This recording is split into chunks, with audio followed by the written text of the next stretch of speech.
Hey Shooby-Doodlers, I thought I would share this with you as a bit of fun. For the past 35 plus years, I have been thinking up a Valentine's card every year for Mrs. Rayner. For the past 35 something years, I have been thinking up a birthday card for Mrs. Rayner, illustrating, drawing it. And for the past 33 years, I have been doing an anniversary card. And this year, my mind was completely blank and I could not think of an idea. And this is a fairly common occurrence, and it usually happens the night before, the day before an anniversary or a birthday. And I'm just about to fall asleep and go, I've just had a great idea. And I have to sneak out of bed, rush downstairs and make a note, or maybe even do it. Unless I forget it and can't remember in the morning. It was our wedding anniversary yesterday, Saturday. So Thursday night, sure enough, I hadn't had any ideas. And I was reading my book. Mrs. Rayner was gently, well, not quite snoring, but obviously asleep. And I thought, oh no. I was just about to turn the light out and I was thinking, I haven't thought what I'm going to do for an anniversary card this year. And then I had a brilliant idea. Got my phone out and I've got the GPT4 app. And I typed in any ideas for a wedding anniversary card that I could draw and paint. I actually wrote painting anyway. And then it replied, the canvas of love awaits your brush. Consider painting a tree with roots and branches intertwining, much like two souls in wedded bliss. Dapple the foliage with colours representing shared memories, and perhaps nestle initials carved in the trunk, an eternal mark on the tree of life. I thought, that's a bit fruity.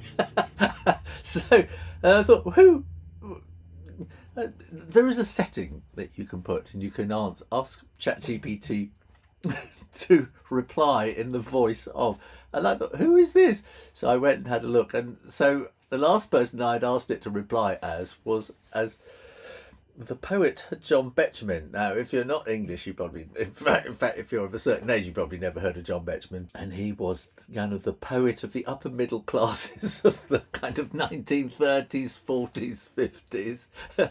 And he wrote very gentle kind of poems about England and the English countryside and churches and people playing tennis and things like that.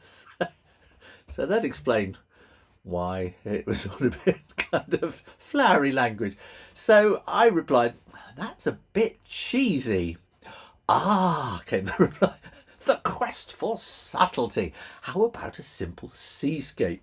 The horizon line perfectly balanced, symbolising the equilibrium achieved through years of partnership. Subdued colours might convey the tranquility and depth of a long-standing love. So I replied, too subtle.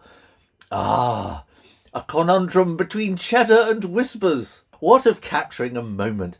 A place where love was declared or deepened, a cafe, a mountaintop, or even a bustling city street, the backdrop to your shared narrative, painted in a style that mingles both your sensibilities.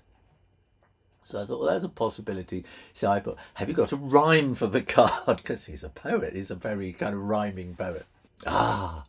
Verse to capture the essence of years well spent. How about this?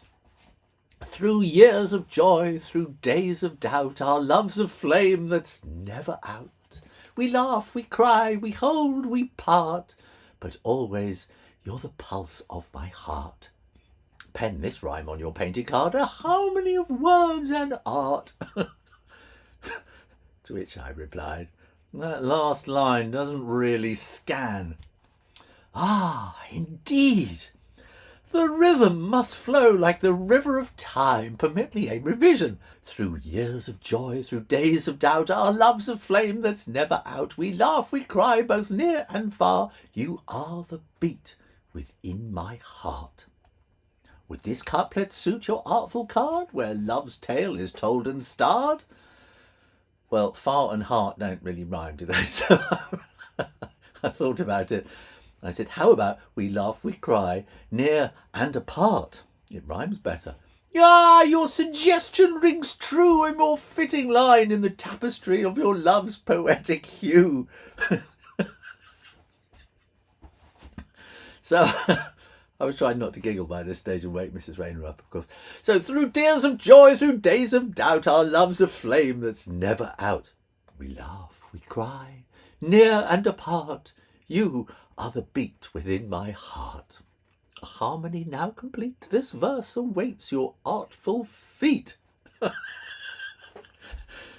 So I replied, you're a poet. Ah, a compliment most kind, like a gentle breeze to a sailing mind. Your own art and words shall surely be a testament to love's enduring decree. So I put, I still don't know what to draw.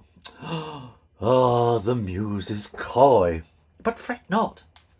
How about an abstract portrayal of time, circular shapes for years, intersected by lines of experiences? Colour them differently, bright for joys, muted for trials, making a vivid tapestry that is as complex and beautiful as your shared life. To which I replied, that's a little abstract. Ah, the elusive middle ground.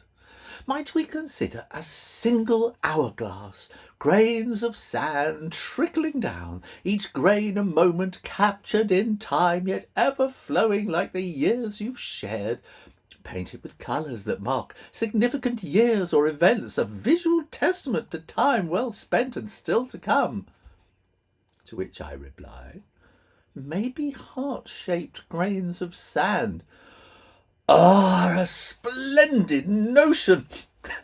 Heart-shaped grains within the hourglass, each one a testament to the moments of love that mark your time together. The flowing sand then becomes a river of hearts, endless in its course, a most fitting emblem for a love that stands the test of time. That's when I decided to stop. I felt slightly nervous about it because obviously an hourglass runs out, doesn't it? So I sort of decided I would make it a never-ending hourglass that was completely full at the top and still sort of pouring through. And, well, in fact, this is it. So, did ChatGPT save my marriage? I don't think it was in that much danger, actually, but it certainly saved me thinking about what on earth I was going to draw. And Mrs. Rayner was kind of slightly bemused by it. But she knows me well enough by now and knows that this is kind of marking a particular year of the year of GPT, I suppose, and various other things that were going on. I suppose each idea I've ever done for anniversary cards marks that particular year. So GPT4 actually kind of does mark this year, and it's interesting because I've had some quite deep conversations with ChatGPT4, and I've asked it, "Can you help? Can you write a book for me if I tell you what it's about?" No, it's. but it said, but if you were to kind of, tell me what it's all about and everything, we can work together on it as like an sort of like an editor, which I thought was quite an interesting idea. And I suppose I had that in my mind while I was doing this. And you can see as we've gone through this, it has been a kind of an editorial process. And if you've never worked with an editor, you wouldn't know. But I think an editor, in a way, is a bit like when you were at school with a teacher. Sort of, maybe you didn't throw things back at teachers, and they threw things back at you. But it's a lot of it is, it's give and take, with this idea and that idea, and in the end, it's up to the creator, to the artist, the author, whatever, to actually do the work. But inspired and pushed. I think an editor isn't there to say, oh, it should be like this. I think it's just to push the creator, the creative person, just that little bit further, just to add that extra little bit and to shape the whole idea as well. So I suppose in a way I started with absolutely nothing, and I suppose it's this idea, it's my idea to put Sir John Betjeman in there as a voice. It didn't actually sound like a John Betjeman poem at all.